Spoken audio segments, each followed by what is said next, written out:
Hi hello friends, welcome back to my channel. 7 ಹೆಜ್ಜೆಗಳ ಹೊಡತಿ ಭಾಗ 1.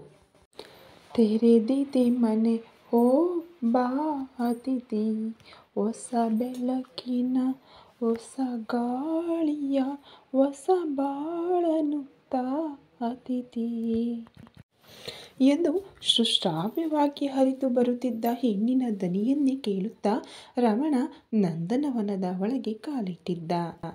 ಆ ಧ್ವನಿಯನ್ನು ಕೇಳಿ ಅದೆಷ್ಟು ಮಂತ್ರಮುಗ್ಧನಾಗಿ ಹೋಗಿದ್ದನೆಂದರೆ, ಇನ್ನೊಬ್ಬರ ಮನೆಯೊಳಗಡೆ ಕಾಲಿಡುವಾಗ ಬಾಗಿಲ ಕರಗಂಟೆಯನ್ನು ಒತ್ತಬೇಕೆಂಬ ಕನಿಷ್ಠ ನಡವಳಿಕೆಯೂ ಸಹ ಅವನಿಗೆ ಮರೆತು ಹೋಗಿತ್ತು. ಅವನನ್ನು ಎಚ್ಚರಿಸಿದ್ದು ದೊಡ್ಡ ಡಾಬರ್ಮನ್ ನಾಯಿಯ ಗಂಟಲು. ಹರಿದೇ ಹೋಗುತ್ತದೇನೋ ಎನ್ನುವಂಥ ಆರ್ಭಟ. ಅಷ್ಟೊತ್ತಿಗೆ ಮತ್ತೊಂದು ನಾಯಿಯ ಧ್ವನಿ ಕೇಳಿದಾಗ ಸುತ್ತಲೂ ಹುಡುಕಿದ್ದ ರಮಣ ಅವನ ಕಣ್ಣಿಗೆ ಕಂಡಿದ್ದು ಅವನ ಕಾಲಬುಡದಲ್ಲಿಯೇ ನಿಂತು ಕೂಗುತ್ತಿದ್ದ ಪುಟ್ಟ ಪಗ್ ಜಿಪ್ಪಿ. ಇದೇನು ಮನೆಯ ಅಥವಾ ನಾಯಿ ಸಾಗಾಣಿಕೆ ಕೇಂದ್ರನಾ ಎಂದು ಯೋಚಿಸುತ್ತಿದ್ದವನಿಗೆ ಹಾಡು ನಿಂತು ಹೋಗಿದ್ದು ಗಮನಕ್ಕೆ ಬಂದು ಅತ್ತಿತ್ತ ನೋಡಿದ್ದ. ವೀಣೆ ಹಿಡಿದು ಕುಳಿತ ಹುಡುಗಿ ನಾಯಿಗಳ ಕೂಗಿಗೆ ಹಾಡು ನಿಲ್ಲಿಸಿ ಕುಳಿತಲ್ಲಿಂದನೇ ತಿರುಗಿ ಅವನನ್ನೇ ನೋಡುತ್ತಿದ್ದವಳು ತಕ್ಷಣವೇ ಎದ್ದು ಬಂದು, ಯಾರು ನೀವು? ಹೇಳದೆ ಕೇಳದೆ ಮನೆಯೊಳಗಡೆ ನುಗ್ತೀರಲ್ಲ, ಕಾಮನ್ ಸೆನ್ಸ್ ಇಲ್ವಾ ಅಂದಳು. ನೀವೇ ತಾನೇ ತೆರೆದಿದೆ ಮನೆ, ಓ ಬಾ ಅತಿಥಿ ಅಂತ ಹಾಡು ಹೇಳಿದ್ದು, ಅದಕ್ಕೆ ಬಂದೆ ಎಂದಿದ್ದ ರಮಣ. ಓ, ನಾನು ಹಾಡಿ ಹೇಳಿದ್ನಂತೆ, ಅದಕ್ಕೆ ಬಂದ್ಬಿಟ್ರಂತೆ. ನಾನು ಹೋಗಿ ಬಾವಿಲಿ ಬೀಳಿ ಅಂತೀನಿ, ಬೀಳ್ತೀರಾ? ಬೀಳ್ತೀರೇನ್ರಿ? ತಲೆ ಇಲ್ಲದೆ ಮಾತಾಡ್ತಾರೆ, ಹೋಗ್ರಿ ಆಚೆ ಮೊದಲು ಎಂದು ಜೋರು ಮಾಡಿಯೇ ಬಿಟ್ಟಿದ್ದಳು. ಪೆಚ್ಚಾಗಿ ನಿಂತ ರಮಣ, ಇವಳಜ್ಜಿ ಯಾರಿದು ಲೇಡಿ ಕರ್ಜನ್ ಎಂದು ಮನಸ್ಸಿನಲ್ಲಿಯೇ ಬೈದುಕೊಳ್ಳುತ್ತಾ ಲಕ್ಷ್ಮೀ ನರಸಿಂಹಯ್ಯ ಅವರನ್ನು ಭೇಟಿ ಮಾಡಬೇಕಿತ್ತು ಎನ್ನುವಷ್ಟರಲ್ಲಿ ಮನೆಯೊಳಗಡೆಯಿಂದ ಬಂದ ಅನುಪಮ, ಏನೇ ಅದು ನಿನ್ನ ಗಲಾಟೆ? ನಾಯಿಗಿಂತ ಜೋರಾಗಿ ಅರ್ಚ್ತೀಯಲ್ಲೇ? ಮನೆಗೆ ಬಂದವ್ರ ಹತ್ರ ಸಮಾಧಾನವಾಗಿ ಮಾತಾಡಬೇಕು ಅಂತ ಗೊತ್ತಿಲ್ವಾ ಎಂದು ಮಗಳಿಗೆ ಗದರಿ ರಮಣನತ್ತ ತಿರುಗಿ, ಏನು ಆಗಬೇಕಿತ್ತಪ್ಪ ಎಂದರು. ಅದು ಲಕ್ಷ್ಮೀ ನರಸಿಂಹಯ್ಯ ಅವ್ರನ್ನ ನೋಡಬೇಕಿತ್ತು ಎಂದು ಮೆತ್ತಗಿನ ದನಿಯಲ್ಲಿ ಹೇಳಿದಾಗ, ಬಾಪ ಕೂತ್ಕೋ, ಅವರನ್ನ ಕರಿತೀನಿ ಎಂದು ಸೋಫಾ ತೋರಿಸಿದ್ದರು. ಅವನು ಸೋಫಾ ಮೇಲೆ ಕುಳಿತ ಮೇಲೂ ಆ ಹುಡುಗಿ ರಮಣನನ್ನೇ ಗುರಾಯಿಸುತ್ತಾ ನಿಂತಿದ್ದಳು. ಅವಳ ನೋಟಕ್ಕೆ ವ್ಯಂಗ್ಯ ಮಾಡುವ ಮನಸ್ಸಾಗಿತ್ತು ರಮಣನಿಗೆ. ಮೇಡಮ್, ನಾನು ಫೈರ್ ಪ್ರೂಫ್ ಜಾಕೆಟ್ ಹಾಕ್ಕೊಂಡಿಲ್ಲ, ನೀವು ಅದೇ ರೀತಿ ನನ್ನ ನೋಡ್ತಾ ಇದ್ದರೆ ನಾನು ಸುಟ್ಟೋಗ್ತೀನಿ ಅಷ್ಟೇ ಎಂದಿದ್ದ. ಅಷ್ಟರಲ್ಲಿ ಲಕ್ಷ್ಮೀ ನರಸಿಂಹಯ್ಯ ಬಂದಿದ್ದರು. ಸುಮಾರು 70-75 ವರ್ಷದ ಹಿರಿಯ ಜೀವ. ಕಚ್ಚೆ ಪಂಚೆ ಕಟ್ಟಿ ಕೈಯಲ್ಲಿ ಊರುಗೋಲು ಹಿಡಿದು ಅದನ್ನು ನೆಲಕ್ಕೆ ಹೂರುತ್ತಾ ಬರುತ್ತಿದ್ದವರನ್ನು ನೋಡಿದರೆ ಅವರ ಜೀವನದ ಶಿಸ್ತನ್ನು ಯಾರಾದರೂ ಊಹಿಸಬಹುದಿತ್ತು. ಇಂದಿನಿಂದ ಗರಿಗರಿ ಸೀರೆಯುಟ್ಟು, ಕಾಸಗಲದ ಕುಂಕುಮ, ಕೈತುಂಬ ಬಳೆ, ಹಸಿರು ಬಳೆ, ಕತ್ತಿನಲ್ಲಿ ಉದ್ದವಾದ ಮಾಂಗಲ್ಯ ತೊಟ್ಟು ಯಾರು ನೋಡಿದರೂ ಕೈ ಎತ್ತಿ ಮುಗಿಯುವಂಥ ಸಾತ್ವಿಕ ಕಲೆಯ ಹೆಣ್ಣು ಲಕ್ಷ್ಮಮ್ಮ ಬಂದಿದ್ದರು. ರಮಣ ಎದ್ದು ನಿಂತು ನಮಸ್ಕರಿಸಿದ. ಅಜ್ಜಿ ತಾತ ಬಂದಿದ್ದೇ ಆ ಹುಡುಗಿ ನೋಟ ಮೆತ್ತಗಾಗಿಸಿ ಅಲ್ಲಿಂದ ಜಿಪ್ಪಿಯನ್ನು ಎತ್ತಿಕೊಂಡು ಓಡುವ ನಡಿಗೆ ನಡೆದಿದ್ದಳು. ಅವಳ ಚಂದದ ಗೆಜ್ಜೆಯ ಜಲ್ ಜಲ್ ನಾದ ರಮಣನನ್ನು ಅವಳತ್ತ ತಿರುಗುವಂತೆ ಮಾಡಿತ್ತು. ಈ ಬಾರಿ ಸರಿಯಾಗಿ ಗಮನಿಸಿದ್ದ. ಬಿಳಿಯ ಪಾದ, ವೀಣೆ ಮೀಟುತ್ತಿದ್ದ ನೀಳ ಬೆರಳುಗಳು, ಪಾದ ಹಾಗೂ ಕೈ ಬೆರಳುಗಳು ಇವಳೆಷ್ಟು ನಾಜೂಕೋ ಎಂಬಂತೆ ತುದಿಯಲ್ಲಿ ಕೆಂಪಗಾಗಿದ್ದವು. ನಾನೇನು ಕಡಿಮೆ ಎಂಬಂತೆ ಸಿಟ್ಟಿನಲ್ಲಿ ಕೆಂಪಗಾದ ಮೂಗಿನ ತುದಿ, ಹಾಲ್ಬೆಳುಪಿನ ಗಲ್ಲ, ಕೆನ್ನೆ, ಬಂಗಾರ ಬಣ್ಣದ ಲಂಗ ಬ್ಲೌಸ್, ಅದಕ್ಕೆ ಕೆಂಪು ದಾವಣಿ, ಕಿವಿಯಲ್ಲಿ ಆಕಾಶ ಬುಟ್ಟಿಯಂತೆ ನೇತಾಡುತ್ತಿದ್ದ ಚಿಕ್ಕ ಜುಮುಕಿ, ಹಣೆಯಲ್ಲಿ ಸಣ್ಣ ಬೊಟ್ಟು, ಆಗ ತಾನೇ ನೀರೆರೆದು ಬಿಟ್ಟ ರೇಷ್ಮೆಯಂಥ ಉದ್ದ ಕೂದಲು, ಎಲ್ಲಕ್ಕಿಂತ ಹೆಚ್ಚಾಗಿ ಸೆಳೆದಿದ್ದು ಅವಳ ಅರಿಣೆಯಂಥ ಕಣ್ಣುಗಳು, ಅದರಲ್ಲಿನ ಹೊಳಪು. ಅವಳನ್ನೇ ನೋಡುತ್ತಾ ಇದ್ದವನ ಯೋಚನಾ ಲಹರಿಗೆ ಬ್ರೇಕ್ ಹಾಕಿದ್ದು ಲಕ್ಷ್ಮಮ್ಮನ ಧ್ವನಿ. ಏನಾಗಬೇಕಿತ್ತಪ್ಪ ಎಂದರು.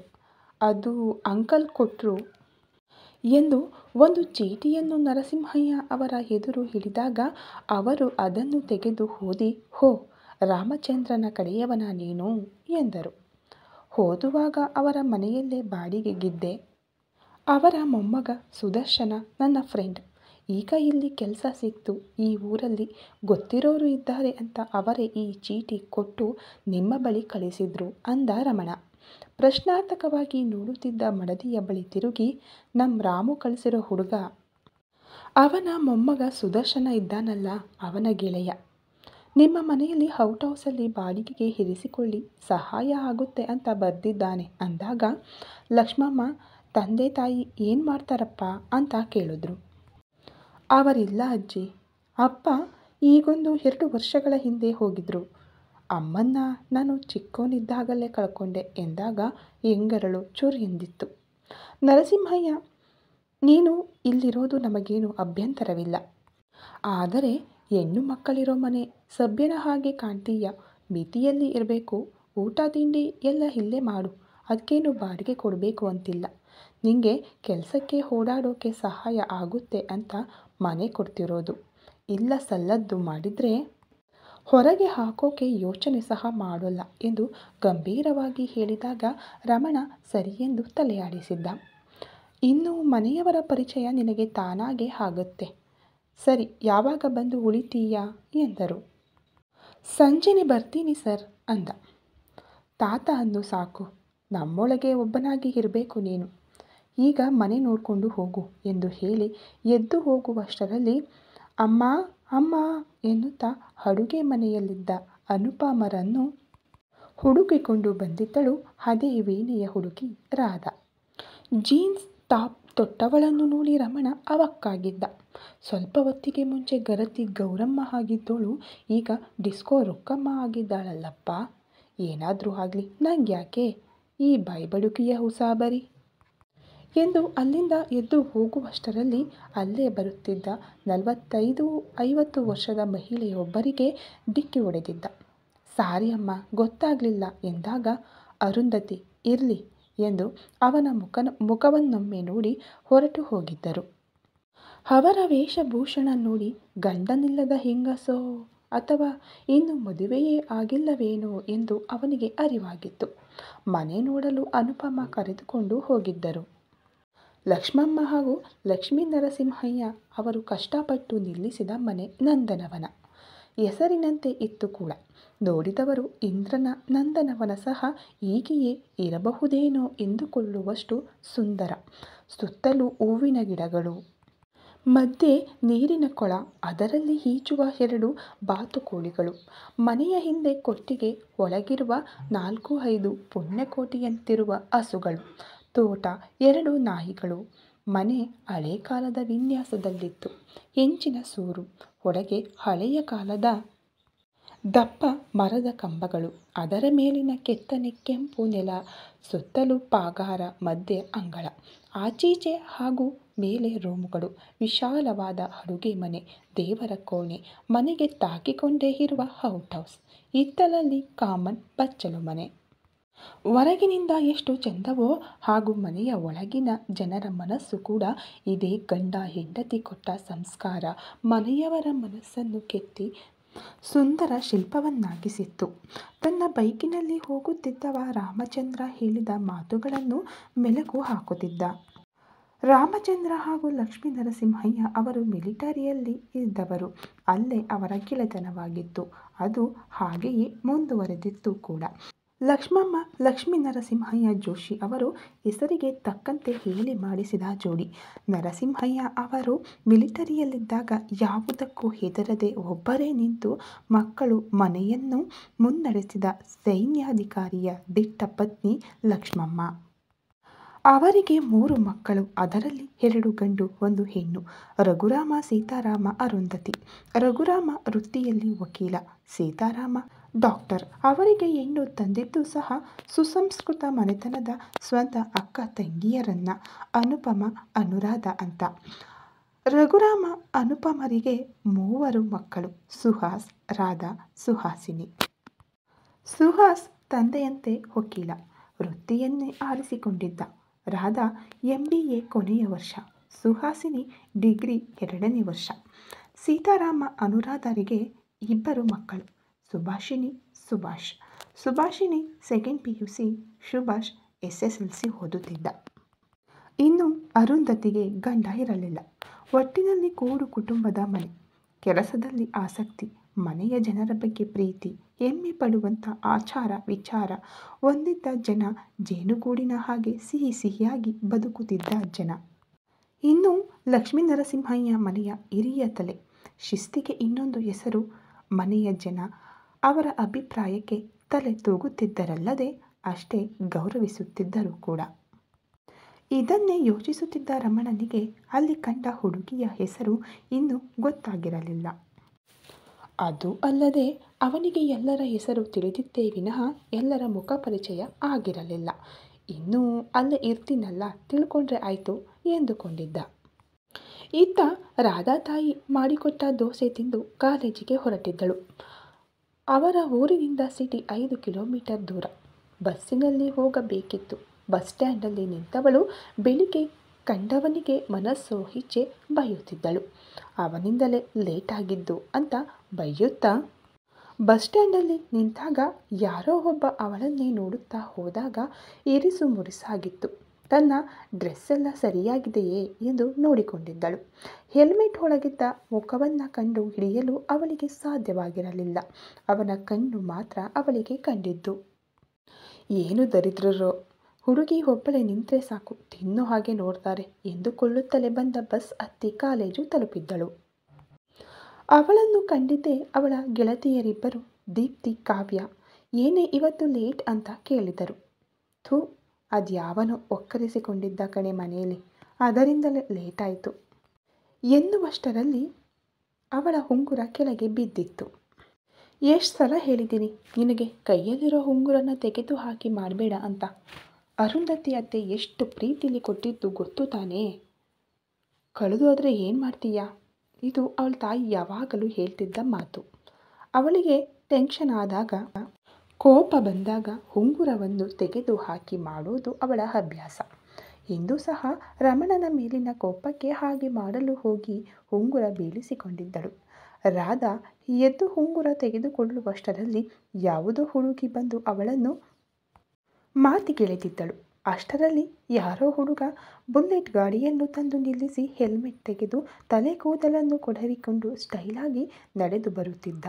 ದೀಪ್ತಿ, ದಿವ್ಯ ಇಬ್ಬರು ಅವನನ್ನೇ ನೋಡುತ್ತಾ, ಯಾರೇ ಇವನು, ಹಿಂಗಿದ್ದಾನೆ, ಹಬ್ಬ ಹೀರೋ ಹಾಗೆ ಇದ್ದಾನಲ್ಲೇ, ಆ ಕೂದಲೋ, ಚಿಗುರು ಮೀಸೆ ಗಡ್ಡನೋ, ಅವನ 6 ಪ್ಯಾಕ್ ಬಾಡಿನೋ, 6 ಅಡಿ ಹೈಟೋ ಎಂದು ತಮ್ಮತ್ತಲೇ ಬರುತ್ತಿದ್ದವನನ್ನು ಬಾಯಿ ಬಿಟ್ಟುಕೊಂಡು ನೋಡುತ್ತಿದ್ದರು. ರಾಧಾ ಆ ಹುಡುಗಿಗೆ ಬಾಯಿ ಹೇಳಿ ಉಲ್ಟಾ ತಿರುಗಿ ಬರುತ್ತಿದ್ದವಳು ಆ ಹುಡುಗನಿಗೆ ಡಿಕ್ಕಿ ಹೊಡೆದಿದ್ದಳು.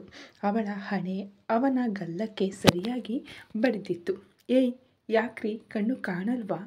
ಆಕಾಶದಲ್ಲೇ ಇರುತ್ತೆ ಅಲ್ವಾ ಕಣ್ಣು ಎಂದು ಬೈಯುತ್ತಾ ತಲೆ ಎತ್ತಿ ಅವನ ಮುಖ ನೋಡಿದವಳಿಗೆ ತಡೆಯಲಾಗದಷ್ಟು ಕೋಪ ಬಂದಿತ್ತು.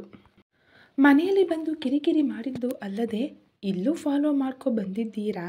ಚೆನ್ನಾಗಿರೋ ಹುಡುಗಿ ಕಂಡ್ರೆ ಸಾಕು ಜೊಲ್ಲು ಸುರಿಸ್ಕೊಂಡು ಬಂದುಬಿಡ್ತೀರಾ ಅಲ್ವಾ ಅಂದಾಗ ರಮಣನಿಗೂ ಕೋಪ ಬಂದಿತ್ತು.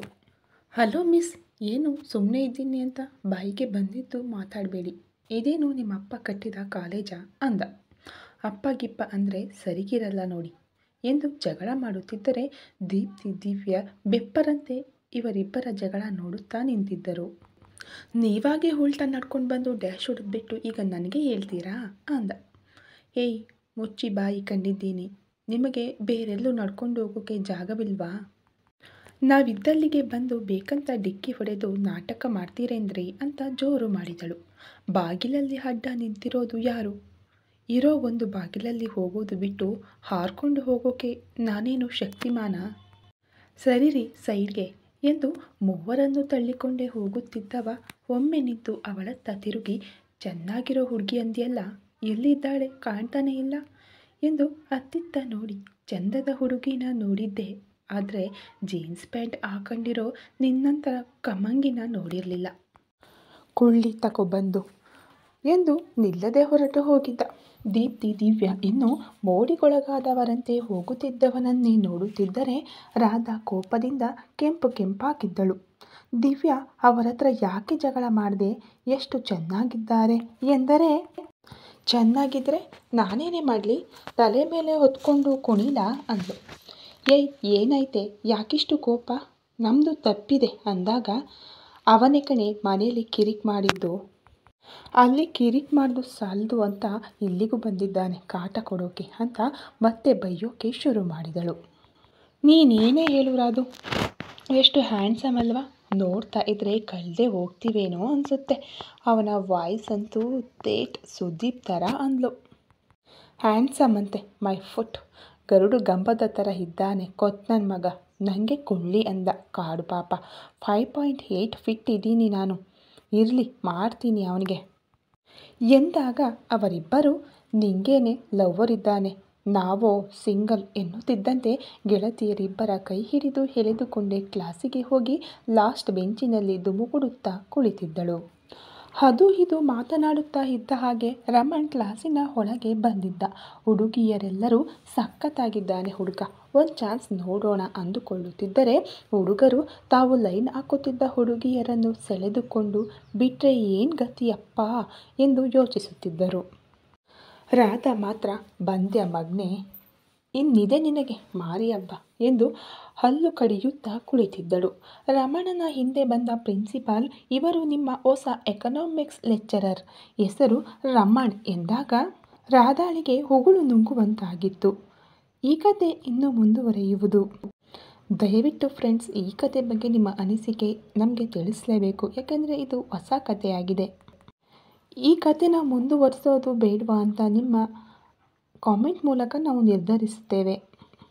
ಹಾಗೆ ಈ ಕತೆ ಬಗ್ಗೆ ನಿಮಗೆ ಏನು ಅನ್ನಿಸ್ತು ಅಂತ ಕಮೆಂಟಲ್ಲಿ ತಪ್ಪದೆ ನಮಗೆ ತಿಳಿಸ್ಕೊಡಿ. ಹಾಗೆ ಈ ವಿಡಿಯೋ ನಿಮಗೆ ಇಷ್ಟ ಆದರೆ ಲೈಕ್ ಮಾಡಿ. Thank you so much.